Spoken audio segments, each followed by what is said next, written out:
Hey folks, welcome. We're gonna wait a few moments to see if more folks are gonna join us. I'm Sarah. For those of you who don't know, I work for Green Star of Interior, Alaska. We'll kind of kick things off in just a few minutes, but we'll wait for more folks to log in. Thanks for joining us. And everyone should be muted. I'll say this again, but if you have questions, please feel free to add them into the chat box.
Are folks having trouble hearing me? If you type into the chat or give me a thumbs up or thumbs down. I'm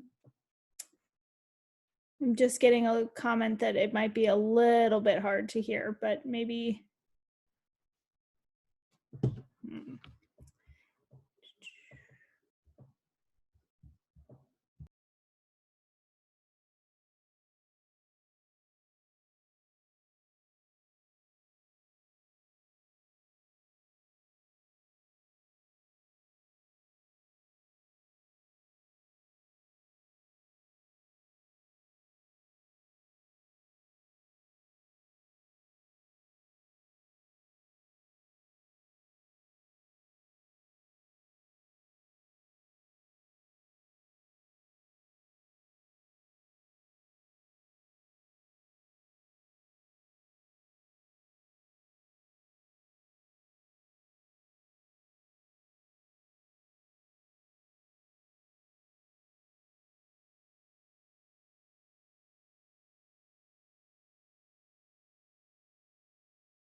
Sorry, folks, I'm just getting a couple of messages that I'm gonna do a couple of, or respond to quickly, and then we will get started.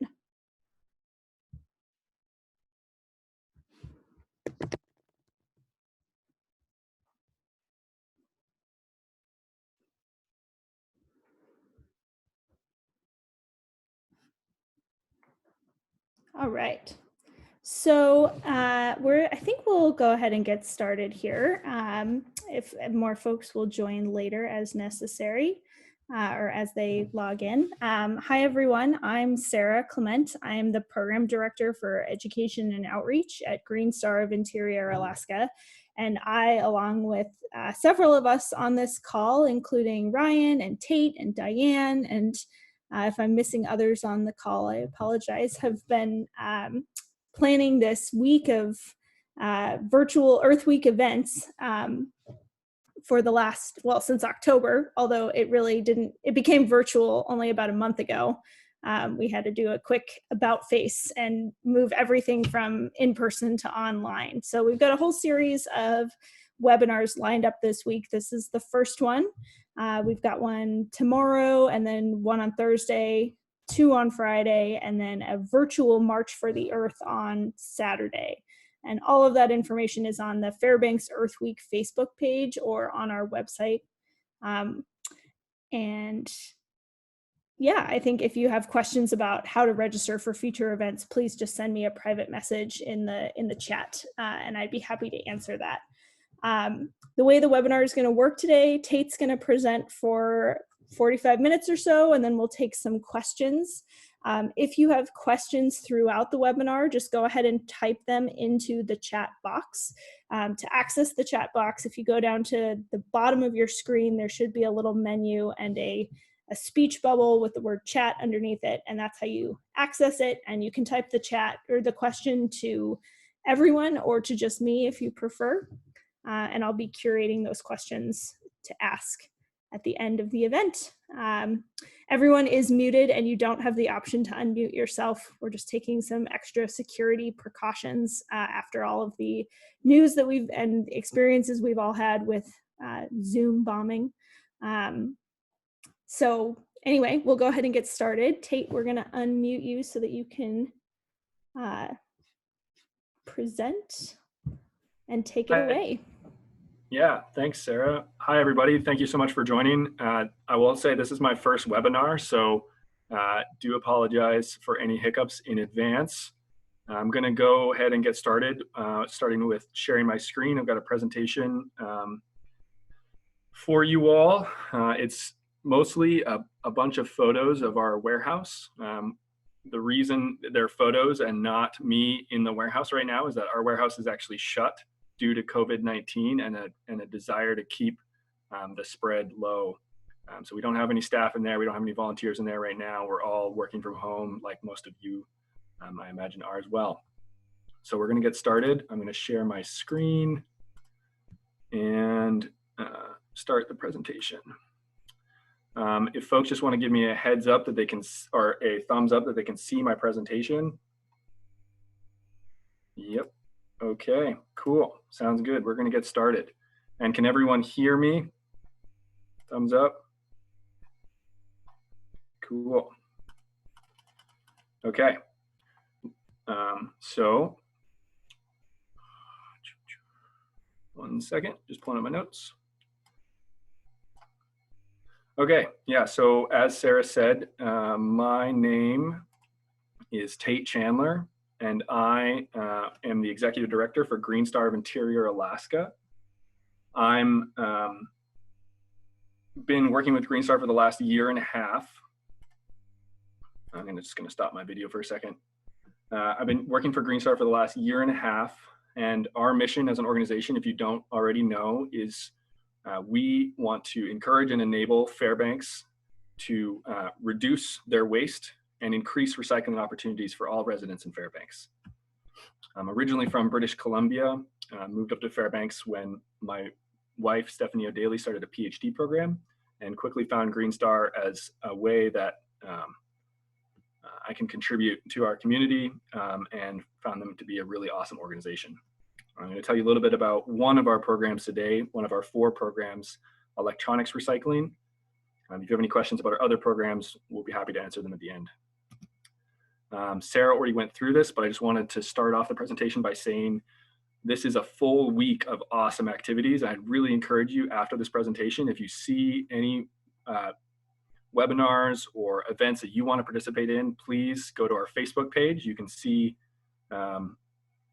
in the corner here, our Facebook page. You can just type Fairbanks Earth Week or our website. There's a bit.ly address there. Go check out some other events. You can register on our webpage at that bit.ly link or on our Facebook page for any of the upcoming webinars. I want to say a special thanks to our sponsors for this virtual Earth Week, Mount McKinley Bank, GVA, ABR, as well as the Woodway and several individuals as well. So yeah, and then also, of course, our organizing committee, some of which are on the call right now. Really appreciate you all supporting us and making this happen. So I wanted to start off by just talking a little bit about why we should recycle electronic waste. According to the United Nations, 4,000 tons per hour of e-waste is generated worldwide. Let me just stop for a second. 4,000 tons per hour. So over the course of this presentation, of the 60 minutes that we're going to be talking with you, we will have generated as a species 4,000 tons of electronic waste. To me, that's absolutely staggering. And though that is actually a small share of the total waste that we put into our landfills every single day, it makes up over 70% of the toxic material found in those landfills. And that toxic material are things like lead, cadmium, um, mercury, and many other heavy metals that are toxic to the human body and to our environment. And not only is this currently happening, it's expected to increase. The United Nations says that it's increasing per year 3 to 5%. And then thinking locally, another reason that we want to recycle electronic waste is that recycling over 1 million laptops saves the energy equivalent to power 3,500 US homes per year, which may seem like a lot, but those laptops would otherwise end up in a landfill. So to me, being able to recycle them is free energy, minus the cost of recycling, of course. Another interesting stat is that for every million cell phones that we recycle, we're able to recover 35,000 pounds of copper, 772 pounds of silver, 75 pounds of gold, and 33 pounds of palladium. And actually, if you take cell phones as a raw material and compare it to the most productive gold ore from the most productive mine, there's actually more gold in that ton of cell phones in comparison than in that productive ore. So to me, it is just absolutely bonkers that we're throwing any of this stuff in the landfill. It should be mined. I wanted to say that the electronic recycling problem, that 4,000 tons per hour, starts right here with us at home. This is a photo of my wife and I's old electronic storage box. Every single person has one of these. It's electronics you're not using anymore, old cords that you're just storing, figuring out what to do with them. And I'm here to tell you today that what you should do with them is take them to the North Star Burroughs Central Recycling Facility. Let me put a very important caveat on that point. At the moment, due to COVID-19, the Central Recycling Facility is closed. So what we're asking you to do is just hold on to those electronics, cords, laptops, cell phones, and I'll have a point about the laptops later, but hold on to them until the Central Recycling Facility does open.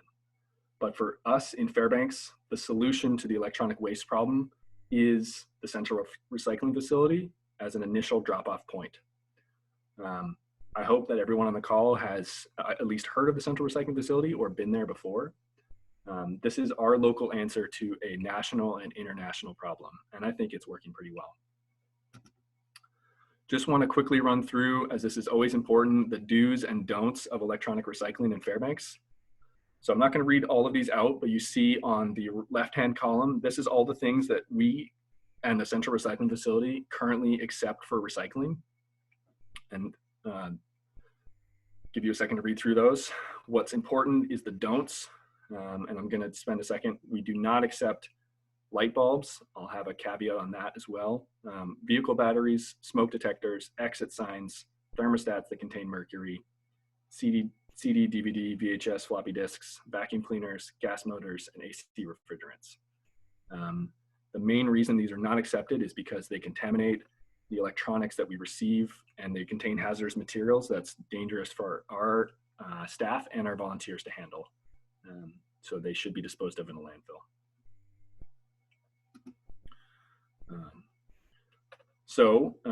This is a photo of the totes that we receive at Green Star every week. So this is a photo of 4 totes. It equals 2,000 to 4,000 pounds that we receive on a normal day, not when the Central Recycling Facility is closed, of course, per week. That's roughly 200 computers, and it arrives as it looks, kind of in a big jumbled mess. I would like to say too that this is where Green Star's value to the community really starts, because if the Central Recycling Facility, if the borough were to just ship these totes as they are, or palletized or whatever, as a mixed jumbled mess, they would be charged nearly twice what we are charged to recycle this waste. So we're able to save the borough and thus taxpayers money by doing the sorting, disassembling, and reusing that we do as a nonprofit. The only way that we're able to to sort and separate this material is through the help of volunteers. Every single weekend, on a normal weekend, we organize Saturday work days to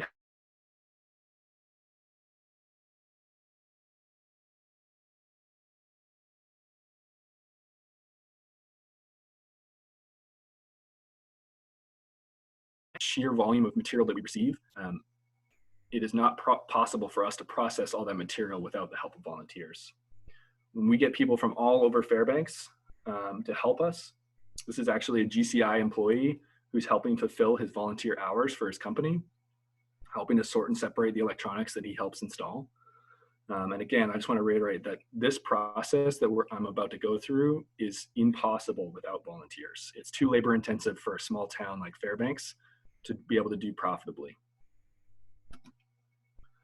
This is another group of volunteers. This is from the UAF group Hope Worldwide. They've actually brought large groups of UAF students to help us sort and separate and disassemble electronics many times over the last year.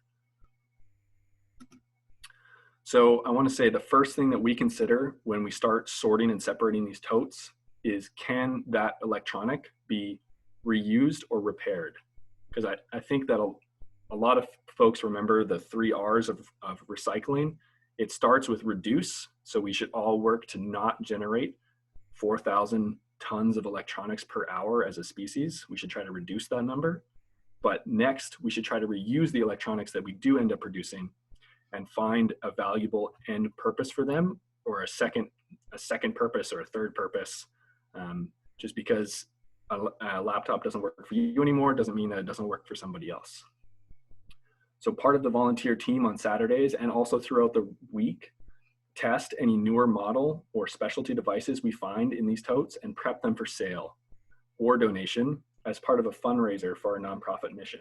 So we're looking for things like good condition widescreen monitors, Blu-ray players, laptop chargers. We receive a lot of items that are still in packaging, like keyboards that still have the foam holding them in their bags, perfectly brand new keyboards. Somebody just dumps them in the tote for recycling.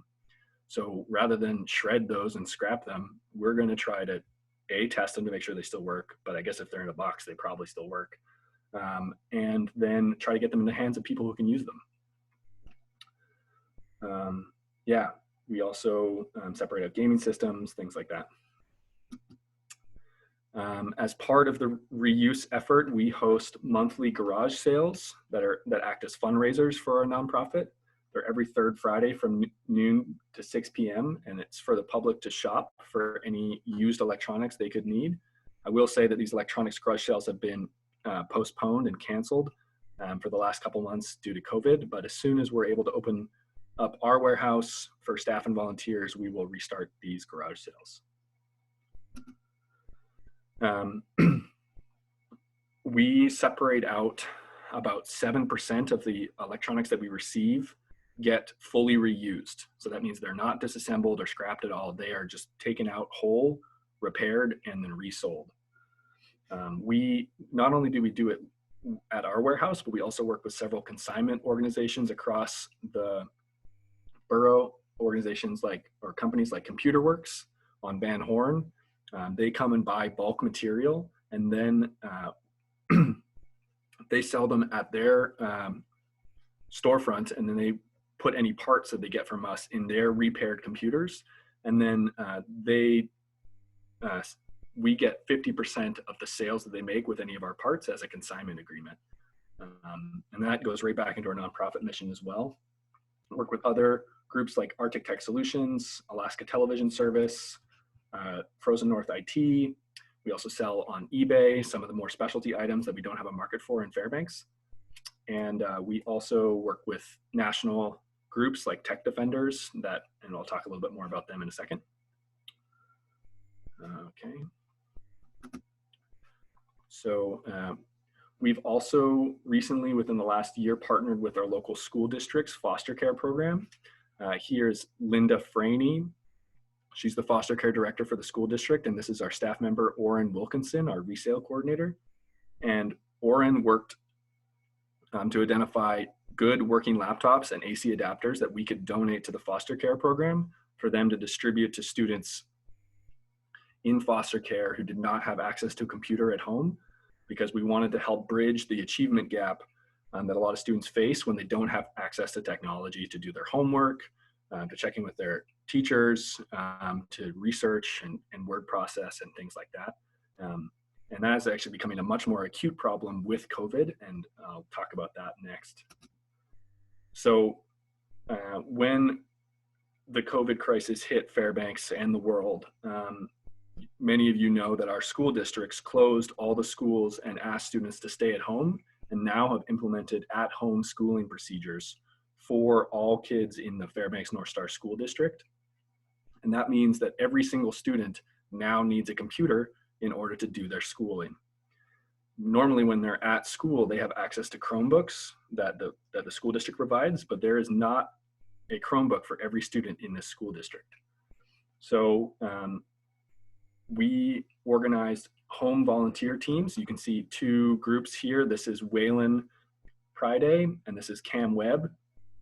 They reached out to us independently and offered to help refurbish computers in their own homes and then bring them back to Green Star for distribution to the school district. They, along with Will Flanders, have refurbished 36 laptops, 17 of which have been distributed to students in the school district. And we're currently going through 24 independent requests from folks in need around our town who don't have access to computer to complete essential work or help their students, or sorry, help their kids with schoolwork. And as you know, with the central recycling facility being closed and the fact that we are no longer receiving shipments of electronics on a weekly basis like we used to, we have quickly burned through our usable laptop inventory at the warehouse. So we're asking the public to donate laptops through a public drop box right outside of our warehouse. You can see it's at 1101 Well Street, and it's right in front of our delivery door, the Dock High delivery door, and it's right to the left of our blue dumpster. You'll see a black tote, about a 4 foot by 4 foot tote with a lid.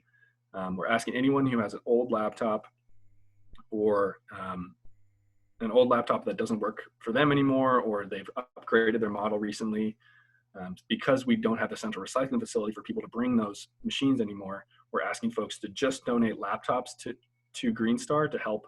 Then we will then get to our teams of volunteers to refurbish for schools or others in need. If you have any questions about that, I would be happy to answer them. Finally, we also donate computer parts and towers to technology classes in the school district. So that's, they'll come and we'll donate 7 or 8 of the same model, and they'll use them as test kits for their student classes. They'll get to work in groups to take, so this is a tower from Green Star right here. This is another tower from Green Star. And so they'll take those computers apart. The teacher will talk to them about each part and what it does and why it's important. They'll put it back together. Sometimes they'll kind of make Frankenstein computers. So if they find out that one of those parts doesn't work, they'll test it, and they'll make one computer out of 3 or 4 non-working computers. And then they'll get to load new operating systems on these towers.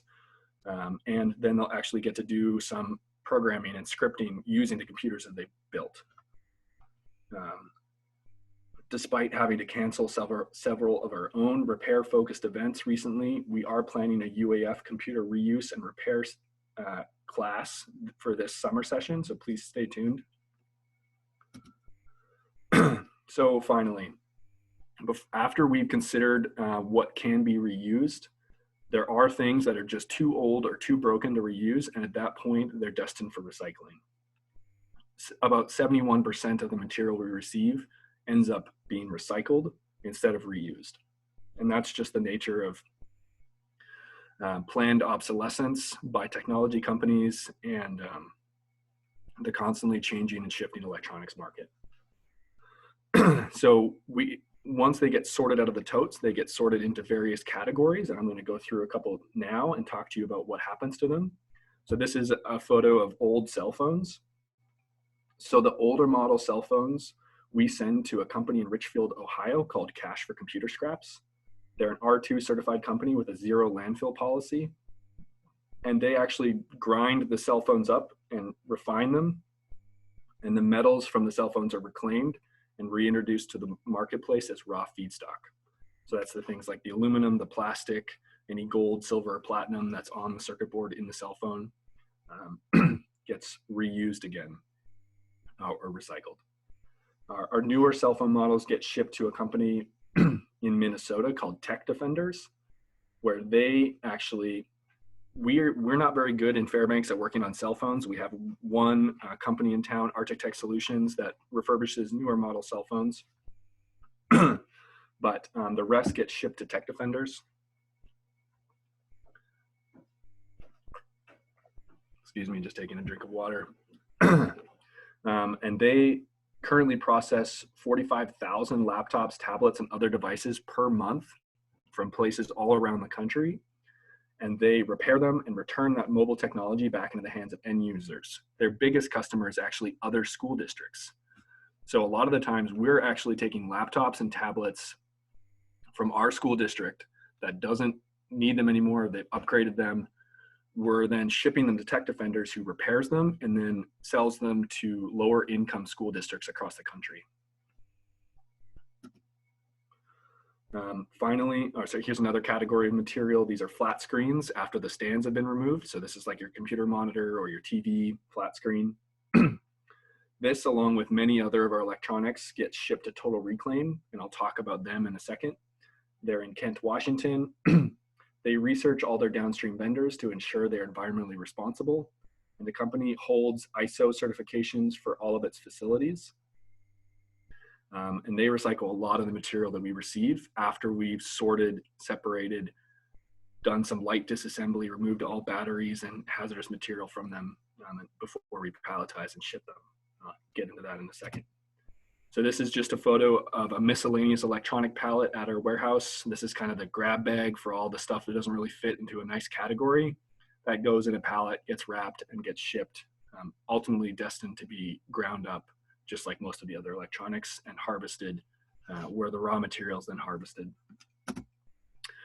This is another category of material, computer plastic. So some of the light disassembly that we do in Fairbanks, we remove, most of the things that we do is we remove plastic casing and we remove steel or aluminum casing. And then that computer plastic that we've removed gets recycled with Total Reclaim as well. Printers are another large category of stuff that we receive. It gets checked for ink and toner, that gets removed, and it also gets checked for paper. You would be flabbergasted how much paper Green Star receives on a monthly basis from people forgetting to take the paper out of their printer before they recycle it. We just get reams and reams of paper. That's the paper that we use to print any of our materials, to print our flyers, if we do end up printing flyers, and then any of the extra paper that we have left over, we put out a call every once in a while on the Tanana Valley Nonprofit Network, and any nonprofit that needs paper for their printing purposes and doesn't want to buy it or can't afford to buy it, they're welcome to come by Green Star's warehouse anytime and pick up printer paper. The ink and toner that we pull out of these printers, we donate to the Fairbanks North Star School District's Bridge program. And the Bridge program recycles the ink cartridges as a fundraiser that helps special education students learning skills to transition from school to adult living. So every week, these kids come by and pick up the ink and toner that we're pulling out of these printers. I just wanted to say it's really important to pull the ink and toner out of these printers before they're shipped for recycling, because if the ink and toner gets ground up with other electronics, it creates a really hazardous dust problem for downstream workers. One thing that our warehouse manager always says is you have to consider the next person in line. You have to consider where you're sending this stuff and how they want to receive it, and make sure that you prep it to be in the best possible state it can be. This is another category. They're what is known as cathode ray tube TVs. It's kind of your old TVs or computer monitors that have the boxy glass screen.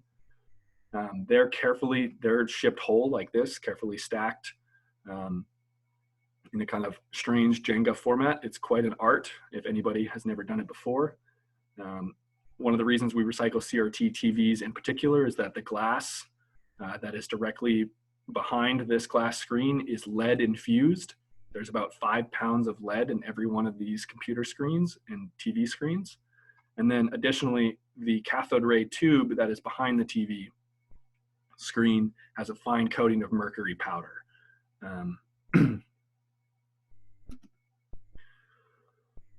This is another category of material that we receive and separate out, cords. And we recycle actually all of our cords locally with K&K Recycling based in North Pole. Those jumbled mess of cords that we receive, we have to separate into power cords, low-grade cords, Ethernet cables, coax cables, ribbon cables, and Christmas lights. It's a messy headache of a job, but we have some dedicated volunteers who are very good at it. And K&K Recycling, they just palletize the cords with other metals based on their type, and then ship them south to be recycled with most other steel, brass, or copper, where the plastic is melted off and recycled and the metal is recycled. Another category, we're getting close to the last category. I know there are dozens of categories at Green Star that we have to sort into. And I do apologize for this onslaught of information, but I just want to try to communicate to you all that this electronics recycling is a complicated process, and we are just at the very beginning of it at Green Star. But we do a lot to help our downstream recyclers and to help the borough save money. So batteries are 99% recyclable, but they're very expensive to recycle. So you've got a couple categories here. You've got lithium ion, you've got nickel cadmium, you've got nickel metal hydrate, you've got alkaline, kind of your household batteries, and you have to sort them. So you receive a big jumbled box full of random batteries, and then volunteers have to read the battery, find the little label that says NIMH or NICAD, and put them in a bucket, denoting that that's the type it is. And then our staff have to then go through and do a second sort of that bucket sorted by volunteers and tape all of the contacts for anything that contains nickel or anything that contains lithium or any alkaline battery over 9 volts. It's a really laborious process, but it's really important because these batteries contain nickel, they contain cadmium,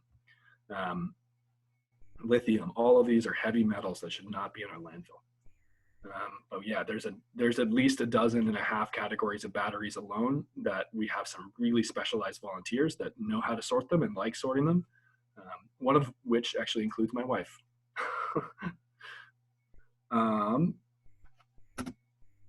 The final category I want to talk about are computer towers and servers.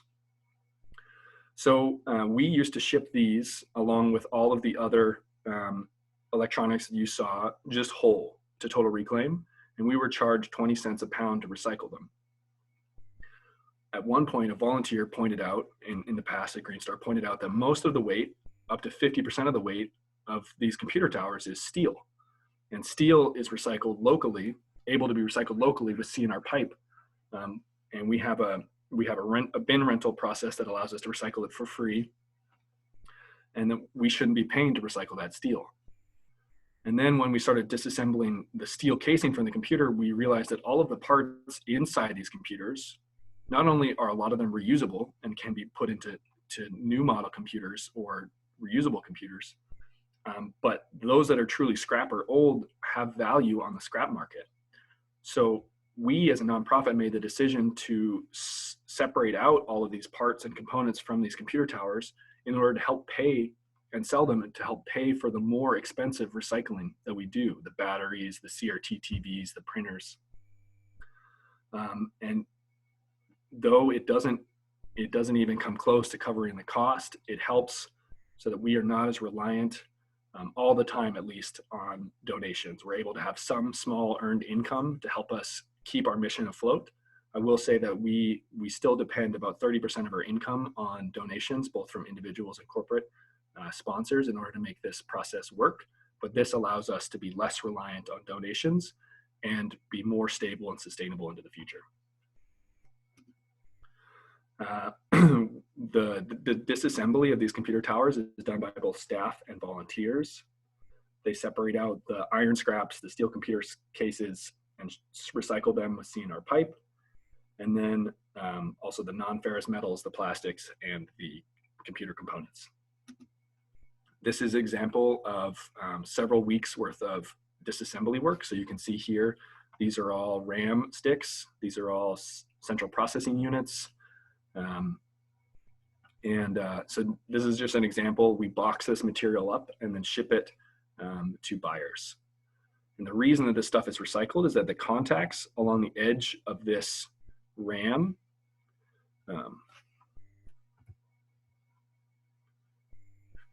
one second, sorry. Okay. Yeah, the contacts along the edge of this RAM and CPU are lined in gold. And it's a fine element of gold, a fine amount of gold, but it is very difficult to remove from the green plastic board and some of the other nickel and cadmium that lines these. So it's not something that we can ever extract ourselves, but it is something that a large downstream recycler with a carefully controlled environment can extract and retain value that should be retained, should be recycled. Just want to make sure I'm doing good on time. Okay, I'm at 35 minutes.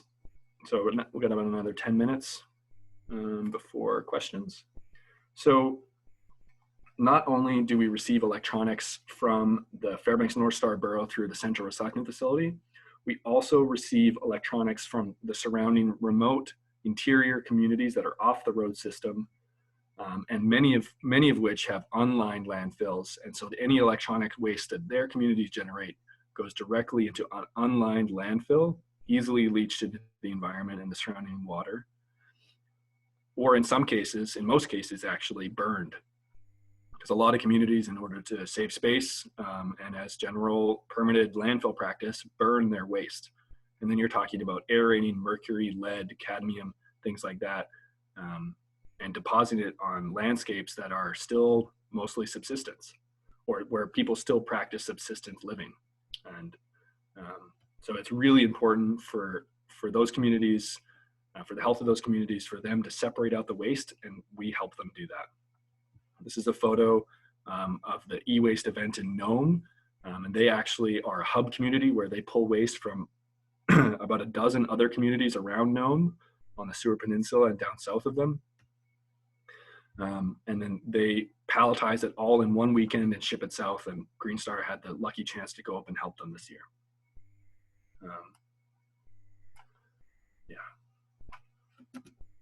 So this is just another image of, these are the finished pallets being loaded into a container to be put onto a container ship, a barge, and shipped south to Total Reclaim as well. And as we talked about, these are really important to remove from the landfill because of the leaded glass, which we talked about earlier, which can affect brain development in children if children are exposed to lead. And then the switches and solder joints on circuit boards or RAM sticks or CPU units contain, and those are contained in all electronics from your cell phone up to a large TV, they contain cadmium. And if cadmium enters the environment and people are exposed to it, it can impact kidney function, and it can even cause your bones to weaken. So finally, whether collected from rural communities or locally within the borough, all of the electronics that Green Star receives outside of the ones that we reuse and resell, all the ones destined for recycling, are palletized, as you see here, just put on a pallet and wrapped once they're sorted, and they're loaded into a monthly trailer that we ship to Total Reclaim.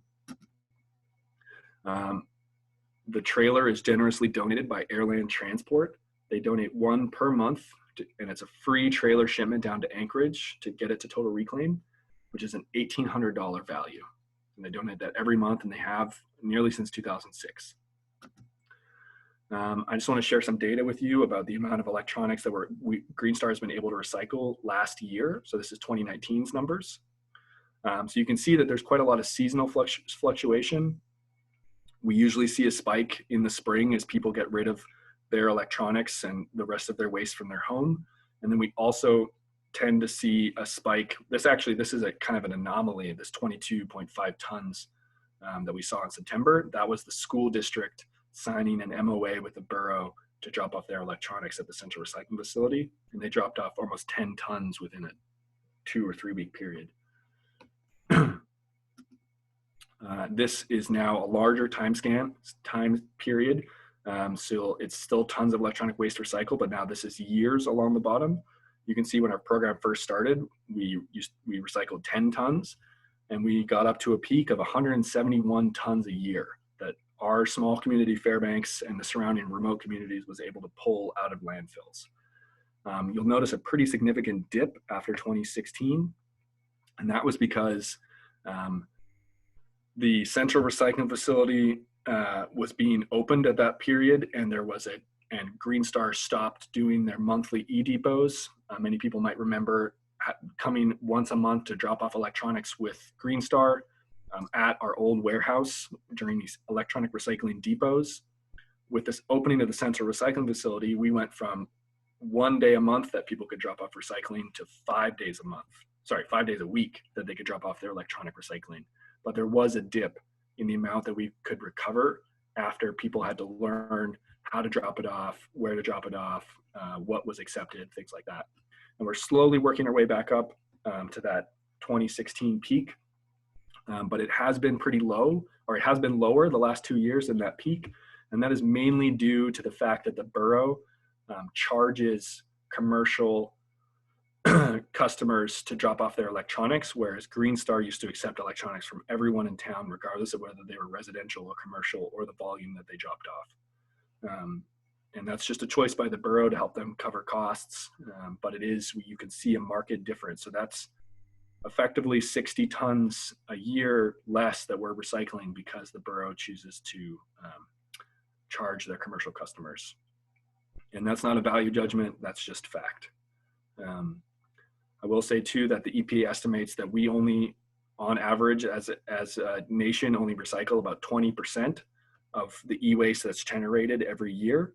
So you can imagine the total e-waste load that's going into the landfill is probably around 500 tons a year for Fairbanks, and we're able to capture about 100 tons.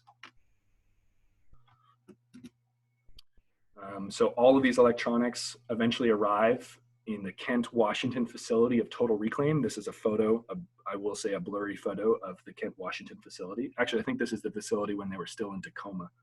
They just recently moved. Here, they're further sorted and disassembled and shredded and sold as raw materials. So all the electronics are dumped onto this conveyor belt and slowly work their way up into this large rotating drum that pulverizes the electronics. And then they're sorted out here. We're actually going to now watch a electronic recycling plant in New York that does a very similar thing to Total Reclaim. So I'm going to make sure that I can see the participants. Okay.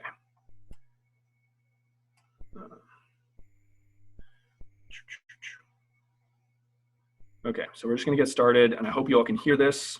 Ryan or Sarah, if you just want to message me if there's a problem.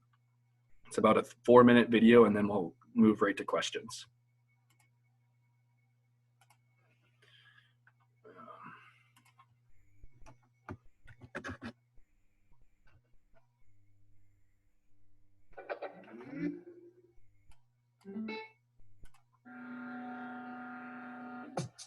Our collective supply of broken and obsolete computers, printers, and monitors is growing. Where does this insane amount of dead electronics go when people get rid of it all? This is Hugo New Recycling. It's a facility outside of New York City that collects all the old electronics and computers that people and businesses no longer want. All that e-waste is shredded into bite-sized particles and sorted into various raw materials. Here's a look at how it all goes down. I'm Carl Torre. We're in Hugo New Recycling. I'm the area supervisor here. This is initially where all the electronics come in, copiers, laptops, PCs. We degauss hard drives, we destroy hard drives. Whatever the customer requirement is, we do. Once the items that we retrieve from our customers are not resellable, we're going to recycle them. We remove all the hazardous material, batteries, mercury, lead, that get put on the empty belt behind me and be shredded.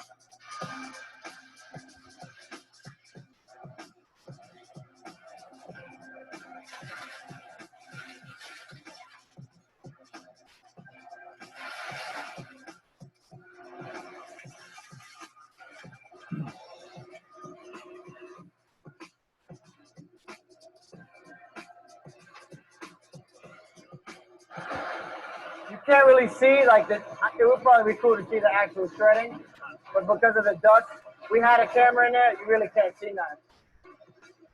There's various separation points in our process. The broken down components are separated into huge piles of things like plastic, aluminum, circuit board, copper, and ferrous, which includes steel and other alloys containing iron.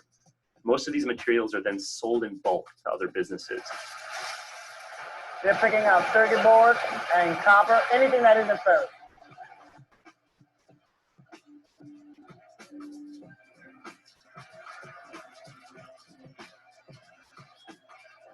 The majority of the material are printers, desktops, laptops, and then CRTs. Got old TVs over there.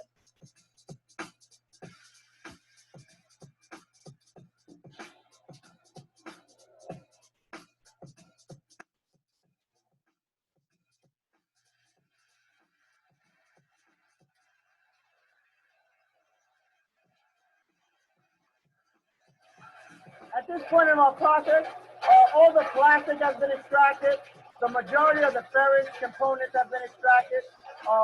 There's a rotating magnet that will extract our last bit of ferrous material before the rest of the material goes on our eddy current, which extracts all our aluminum content.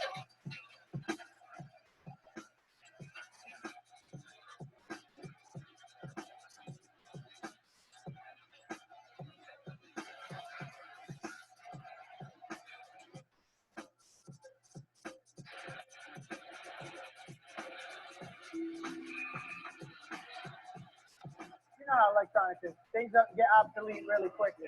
We get a lot of old printers, 5, 6 years. We take out the hazardous and just shred it. And you'd be surprised how many new printers we get that are just like, they're like, we got to purge our inventory. We didn't sell 20% of what we did. What are we going to do with it, you know? And then we get trailers worth of printers.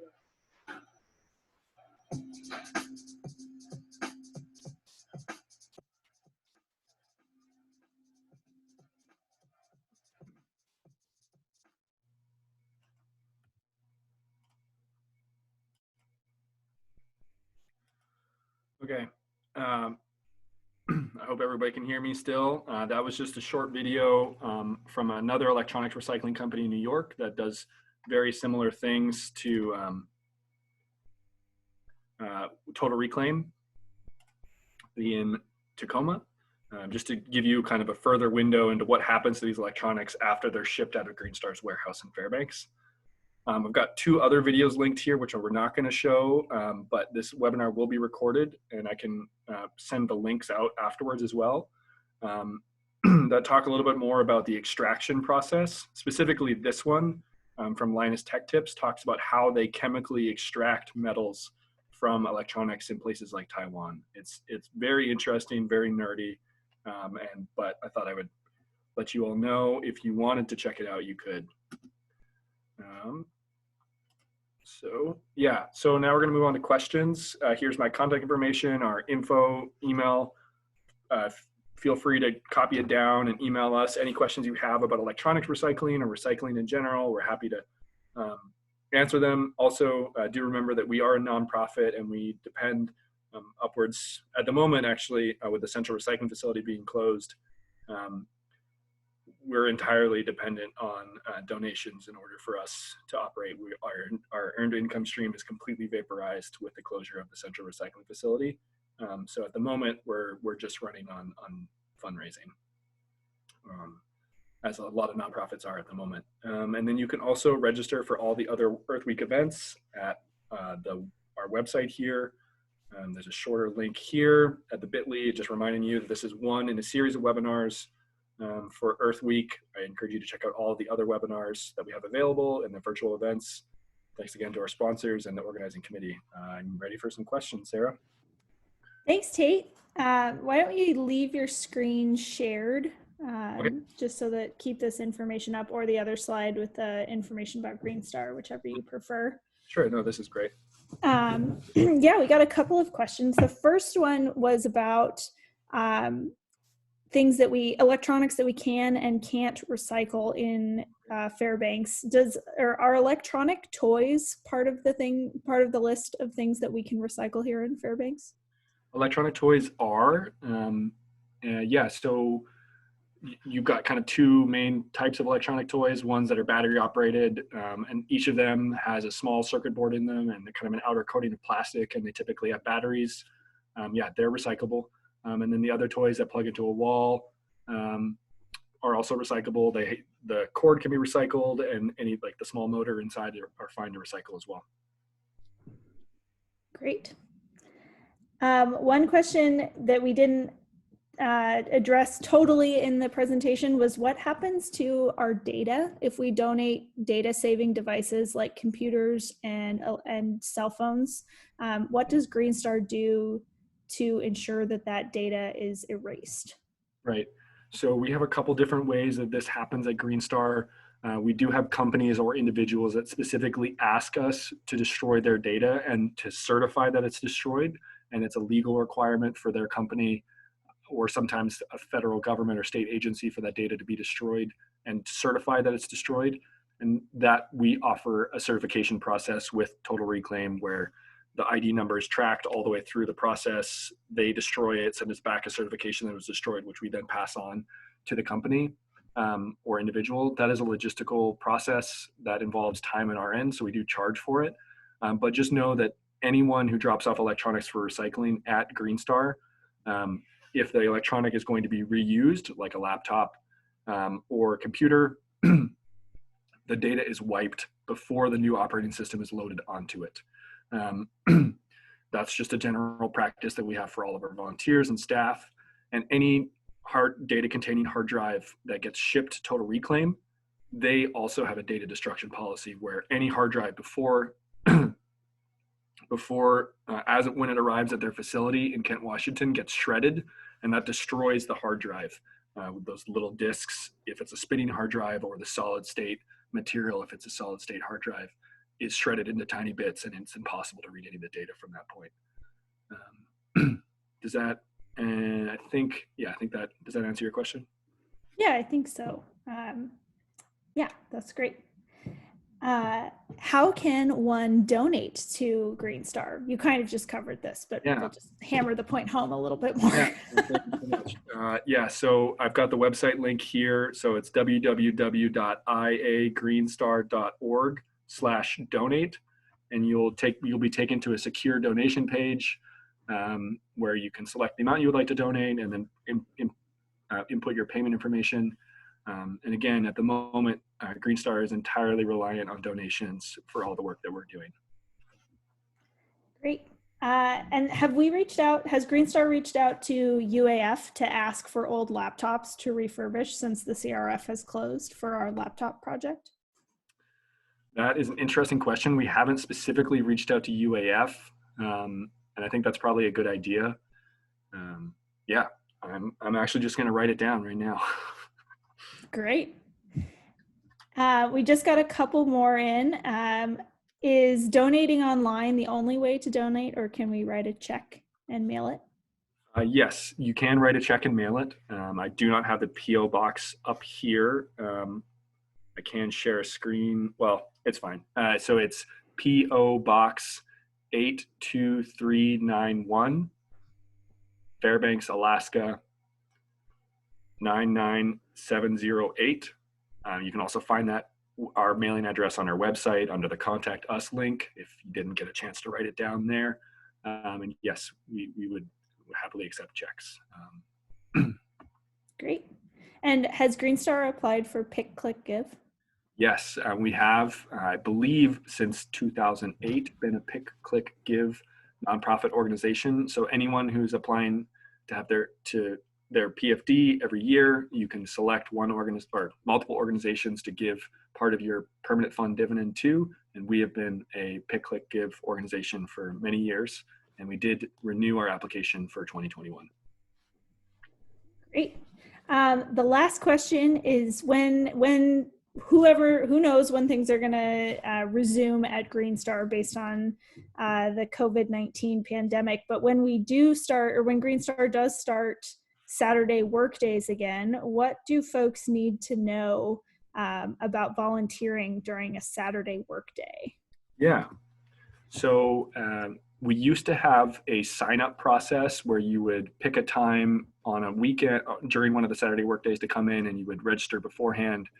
We have made it easier over the last couple of years for folks to do it, and now we just have suggested times for folks to come in. We have 2 shifts of volunteers, a shift that starts at 10 a.m. and a shift that starts at 1 p.m. every single Saturday during normal times. So just show up at one of those times. You'll have a staff member there to introduce you. If you've never volunteered before, we'll have you sign a volunteer waiver and fill out a volunteer application if you've never volunteered with us before. And that's very important. And then you'll sign in and you'll be set to a task you're given a tour by the staff member if you've never volunteered before, kind of similar to the presentation I just gave, much abbreviated. And then you'll find a task that you want to do and get started with the other volunteers. We do have gloves available and other safety supplies. Right at the moment, I think once we do reopen, we're going to ask volunteers to start bringing their own gloves and their own safety equipment, their own gloves specifically, just to help reduce the transmission. We have also implemented a one-time glove use process right now where all are the gloves that get used after their one use by one person, they're washed before they're used again. Great. Yep. Thank you. I did get one more question in. There are actually 2 more. So the first is, do transfer stations have designated bins for electronics? They do not. Thank you for that question. So if you want to recycle your electronics in Fairbanks, you need to take them to the Central Recycling Facility, and that's at 1855 Marika Road, just off of Aurora, and they're open 5 days a week, Tuesday through Friday, noon to 5:30, and then Saturday, 9 a.m. to 5 p.m. We do not currently have any recycling collection at transfer sites. And this might actually tie well into the very last question. If folks have other questions, I would encourage you to email Tate at info@iagreenstar.org. But the last question is, what else can we do to help Green Star other than donating funds? Can we do things like push the borough to waive the fees for businesses who donate high value items? Can we advocate for things like electronics collection bins at transfer stations? Do you have any recommendations for that, Tate? Well, I would say those first 2 recommendations are excellent. And if everyone just did that, we would be in a better place. You can participate in your local politics. The Sustainability Commission is kind of the place right now where recycling and waste management recommendations are being funneled to the Assembly and to the mayor. And that's a volunteer organization. They're actually looking for new members. So if you wanted to join the Sustainability Commission, there's an application process online, or you can just attend the meetings, and whenever they talk about waste management or the recycling center, share your piece, share what you want to see for recycling in Fairbanks. You can also join one of our committees. We have 3 that work on different projects for Green Star that are still currently running virtually. Our Outreach and Education Committee, our Zero Waste Committee, and our Finance Committee. We have groups of board members and staff and community volunteers that help tackle waste and recycling issues every single month that affect Fairbanks residents. And if you are really fired up about recycling, joining one of those committees or the Sustainability Commission would be a great way to get engaged. Awesome. Thanks, Tate. Thank you everyone for joining.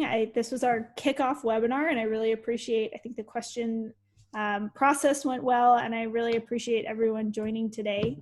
We do have, I just want to plug the next 2 webinars coming up. The next one is tomorrow at 6 p.m. It's Black, Indigenous, and People of Color Environmental Organizers Fishbowl. So it's put on by the Fireweed Collective and our group of Fairbanks Earth Week Planning Committee members. So that'll be tomorrow from 6 to 7 p.m. And then the next one is on Thursday. It's called Plugging the Leak, and it's about the declining state of oil globally and in Alaska, specifically in Alaska. And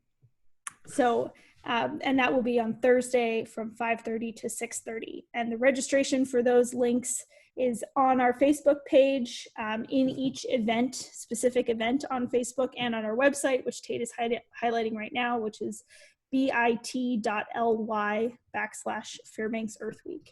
And if you have problems registering, please, you can email us at info@iagreenstar.org, and Tate or I will catch that and help out. So thank you all so much for joining, and I hope to see you at some of the next webinars. I really appreciate it. Yeah, and I just want to say, Stephen, if you want to copy your question and then email info@iagreenstar, I can follow up offline. Thank you, everyone. Thanks, everybody.